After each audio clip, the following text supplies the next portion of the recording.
And so a few years ago, what we did was we gathered a bunch of folks together to dream together, like theologians, old folks, young folks, people, all different streams of Christianity.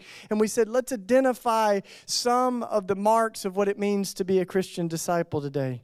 And I thought as we open up for conversation in a minute, I would throw some of those out. And the first thing that we identified is that we Christians have a strange way of looking at suffering.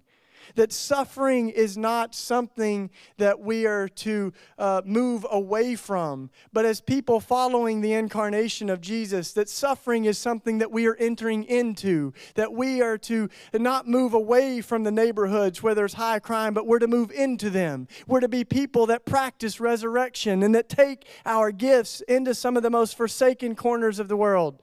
And that's a strange way of thinking. It's very countercultural. You know, I think that one of my colleagues at Eastern came up to one of my profs, and she was an education major.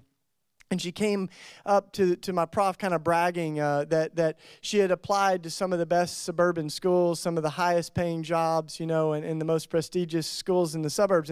And she said this one job that she had really wanted, she said there were 300 applicants for the job. And she said, and out of all 300, I got the job. And I remember my prof looked at her and he said, why would you take that job? There's 299 other people that are waiting in line for that job. You're one of the best teachers that we have. You should be going to some of the toughest schools in the city that are dying for good teachers, you know? Like, that's different. You know, like it's a different way of thinking about our gifts, but it's when we take our gifts and our passions and we say, how can my gifts interact with the brokenness of our world? And something happens there, you know? Another one of my buddies in college, he went out of Eastern and went to Harvard. One of he was just stellar student at Harvard Law School, came out of Harvard. He's African-American, and so coming out of Harvard Law, he could pretty much go anywhere and name his salary. But he said, you know what? I want to be a different kind of lawyer.